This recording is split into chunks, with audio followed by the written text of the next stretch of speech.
નમસ્કાર, આપ જો રહ્યા છો ન્યૂઝ 18 ગુજરાતી. હું છું આપની સાથે કૃષ્ણા. સમાચારની શરૂઆત કરીએ. રાજકોટના ઈશ્વરિયા ગામની ગોચર જમીનનો મામલો હવે રાજકીય તૂલ પકડી રહ્યો છે. ગોચર જમીન કલેક્ટર દ્વારા ખાનગી ટ્રસ્ટને ફાળવી દેવાતા ઈશ્વરિયા ગામના લોકો આમરણાંત ઉપવાસ પર બેઠા છે. આ જમીન રાજકોટ જિલ્લા ભાજપ યુવા પ્રમુખ પ્રશાંત કોરાટ દ્વારા તેના ટ્રસ્ટના નામે કરાઈ હતી.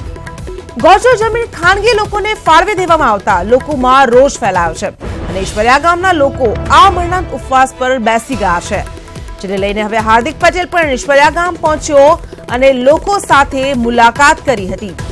તો ઈશ્વરિયા ગામના લોકો રોષે ભરાયા છે કારણ કે ગોચરની જમીન ખાનગી લોકોને ફાળવી દેવાય છે. તો પાસ નેતા હાર્દિક પટેલ પણ હાલ ગ્રામવાસીઓની મુલાકાત લેવા માટે પહોંચ્યો હતો. તો અંગે વધુ માહિતી આપશે સંવાદદાતા હરીન માટાવાડિયા. જી હરીન, જે રીતે આખો મામલો ગરમાહટ પકડી રહ્યો છે, હાર્દિક પટેલ પણ હાલ ગામવાસીઓ સાથે મુલાકાત માટે આવી પહોંચ્યા છે. શું અપડેટ મળી રહી છે?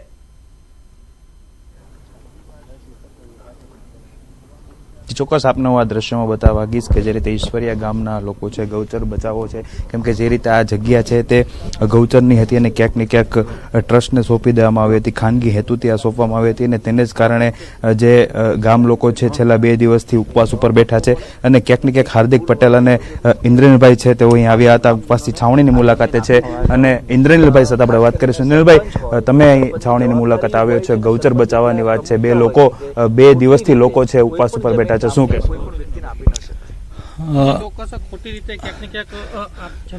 ખાસ કરીને કહેવાતી આ સંવેદનશીલ ને નામકરણ અનેક કરે છે આ વિજયભાઈ મોદીભાઈ બધા. એ સરકાર રૂપાણી ફેમિલીના એક ટ્રસ્ટી સહિતના ભાજપના બધા અગ્રગણીઓ ના ટ્રસ્ટમાં 10 એકર જેવી જે જગ્યા ગામને જોઈ છે એના સરપંચ અને સાથે એના સાથીદારો ગામ લોકો ઉપવાસ ઉપર બેઠા છે. કલેક્ટરનો ગઈકાલે અહીંના ધારાસભ્યશ્રીને ગેરવ્યાજબી અને અવ્યવસ્થિત જવાબ, આમાં ક્યાંય સંવેદનશીલતા દેખાતી નથી, આમાં લૂંટફાટ દેખાય છે. ભાજપના જ ઘણા બધા આગેવાનો કહેતા હોય છે કે અમારે 5-5, 6-6 રૂપાણી સાચવવા પડે છે. ત્યારે આ જગ્યા જ્યાં સુધી ગામ લોકો લડવા માંગે ત્યારે એની સાથે રહી અને આ લૂંટ રૂપાણી અથવા તો ભાજપને આ થવા નહીં દઈએ. અહીંયા 5 થી 6 કરોડ રૂપિયાની કિંમતની એકર જગ્યા, 10 એકર જગ્યા, એવું તો શું ભલું સમાજનું કરવા માંગે છે એ લોકો. અહીંયા તક્ષશિલા આ જ બધા ટ્રસ્ટીઓની જગ્યા છે, એમાં એન્જિનિયરિંગ કોલેજ કોઈ દિવસ એમાં ડોનેશન વગર એડમિશન નથી આપ્યા. ત્યારે હવે આ બીજી 10 એકર ધંધો કરવા માટેની સરકારી જગ્યા આ ભ્રષ્ટાચાર અને પછી ખાતો નથી, ખાવા દેતા નથી ને એના આવા બધા ગુજરાતના મુખ્ય થઈને બેઠા છે. ભાઈ, તમે શું કહેશો? કઈ રીતે મદદરૂપ બનશો તમે આ જગ્યા ઉપર? આવનારા દિવસોમાં કોઈ તમારા તરફથી કાર્યક્રમ કરવામાં આવશે? મેં અત્યારે ગ્રામજનોને વાત કર્યું છે, એ લોકો કહેશે એ પ્રકારે હું એમની સાથે છું. આ લોકોએ વ્યવસ્થા કરી જ લીધી હશે ટેકનિકલી, એટલે મેં કીધું કે તમારી જગ્યા લે છે તો આપણે એમની જગ્યા લઈ પાછી. અહીંના સરપંચ સાથે આપણે વાત કરીશું. આજે ઇન્દ્રનીલભાઈ અને હાર્દિક પટેલ આવ્યા છે, શું કહેશો? શું બાબતે વાતચીત? બસ, અને અમને તો એવો મેસેજ હતો ઇન્દ્રનીલભાઈ નો, કાલે ફોન હતો કે અમે મુલાકાત કરવા આવી, તો હાર્દિકભાઈ એમની સાથે હતા. તો ભાઈ કીધું કાંઈ વાંધો નહીં, આવો, અમે અત્યારે કોઈ પાર્ટી લેવલે વિરુદ્ધમાં બેઠા નથી, અમે એક ગ્રામના પ્રતિનિધિ તરીકે હું ગામ માટે થઈને બધા બેઠા છીએ. તો એ લોકો અત્યારે ગામની આ છાવણીમાં મુલાકાત આવેલા છે. હાર્દિક પટેલ આપણી સાથે છે. હાર્દિકભાઈ, શું કહેશો? તમે પણ આવ્યા છો, છાવણીની મુલાકાત લીધી છે, શું કહેશો ગૌચરની જમીન બાબતે? ગાય માતા કહેવાય પણ છતાંય ગાયની જમીનો આપી દેવી. સરપંચ એટલે એક ગામના પ્રમુખ જવાબદાર વ્યક્તિ તરીકે કલેક્ટરના પાવર સાથે એને બેસાડવામાં આવે છે બંધારણીય રીતે. છતાં પણ સરપંચની કોઈ પણ જાતની ઠરાવની મંજૂરી લીધા વગર ગૌચરની 10 એકર જમીન કોઈ વિકાસના નામે એક ભાજપના ટ્રસ્ટીઓને આપી દેવામાં આવી, ખૂબ દુઃખની વાત છે.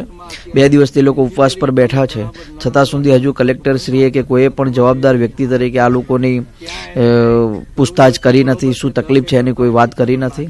અને તમે જોઈ શકો કે અહીંયા આજુબાજુ કોલેજો આવી છે, રાજકોટનો રીચ એરિયા દિવસે દિવસે બનતો જાય છે, વીઘાના દિવસે દિવસે ભાવ વધતા જાય છે. તો ભાજપના લોકોએ અત્યારથી જ જમીનો લઈને ક્યાંક ને ક્યાંક જમીનો ઘટાડીને પોતાનો વિકાસ કરવાનો પ્રયાસ છે.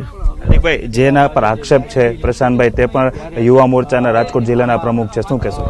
દેખો, પ્રશાંતભાઈ હોય કે વિજયભાઈ રૂપાણીના ભત્રીજા હોય, એ બધા ભેગા મળીને આ કામ કરી રહ્યા છે. જ્યારે કોઈ જમીન લેવાતી હોય, ખાસ કરીને ગૌચરની, તો એની અંદર એક વ્યક્તિ ઉપર આરોપ ના હોય, એમાં આખી ચેનલ જ હોય, એમાં કલેક્ટરે સામેલ હોય, મામલતદારે સામેલ હોય. તો તમે એકથી તો કાંઈ થતું ના. વિજય રૂપાણી થોડા એમ કે ભાઈ જાઓ જઈને જમીન આપી દો. કલેક્ટરનો ભાગ તો હશે ને, મામલતદારનો તો કોઈ ભાગ હશે ને.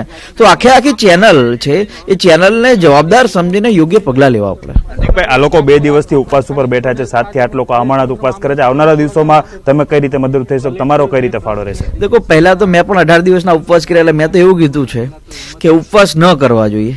પણ ગામના લોકો મજબૂત છે, એટલે સ્વાભાવિક રીતે જ્યાં જરૂર પડે ત્યાં હું એમની સાથે છું. આજ એક દિવસ માટે નહીં, કેમ કે હું કોઈ પણ લડાઈ લડું છું તેમાં જ્યાં લગી સફળતા ન મળે ત્યાં સુધી લડવાની ધારણા સાથે જ લડતા હોય છે, ચાહે સામાજિક રીતની લડાઈ હોય, ચાહે ખેડૂતોની હોય, કોઈ પણ. તો પહેલી તો પ્રાથમિકતા એ છે કે કલેક્ટરે પોતાની જવાબદારી વારંવાર એટલા માટે કલેક્ટરની મંજૂરી વગર આ જમીન અપાઈ ન હોય, તો કલેક્ટરની મંજૂરી સાથેની આ જમીન અપાઈ છે. કલેક્ટરે સૌથી પહેલા દખલગીરી કરીને જે પણ કોઈ જીઆર ગવર્મેન્ટ તરફથી ગૌચર જમીનના છે, અથવા જે પણ તમે ટ્રસ્ટીઓને જે રીતે જમીન ફાળવવાની વાત કરી છે, એ પહેલા બધું સ્ટોપ કરવામાં આવે. અને ભાજપના નેતાઓ કે ગરીબ તો છે નહીં કે ગૌચરની જમીન આપવી પડે, બહુ પૈસાવાળા હોય તો જમીન ખરીદીને કરો ને લોકોનો વિકાસ, શું કામ ગૌચરની જમીન આપવી પડે?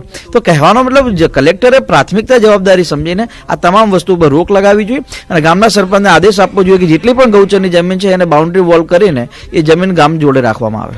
જે રીતે છેલ્લા 2 દિવસથી હું ફરીથી આપને આ દ્રશ્યો બતાવવા માંગીશ કે જે ગ્રામ લોકો છે તે ઉપવાસ ઉપર બેઠા છે અને ક્યાંક ને ક્યાંક જોવા જઈએ તો અત્યારે ઇન્દ્રનીલ રાજ્યગુરુ અને હાર્દિક પટેલ દ્વારા આ ઉપવાસી છાવણી છે તેની મુલાકાત લેવામાં આવી છે અને ક્યાંક ને ક્યાંક સરકાર પર આક્ષેપો કરવામાં આવી રહ્યા છે કે તમામ જે દોષિતો હોય અથવા તો જેને પણ આ કૌભાંડ આચર્યું હોય તેની સામે તાત્કાલિક તપાસ થવી જોઈએ, તાત્કાલિક પગલાં લેવાની માંગ છે કરવામાં આવી રહી છે. જી હરીન, આભાર આપનો તમામ માહિતી માટે. તો હાલ ગ્રામવાસીઓ આમરણાંત ઉપવાસ પર બેઠા છે. ગૌચરની જમીન ખાનગી ટ્રસ્ટને ફાળવી દેવાય છે.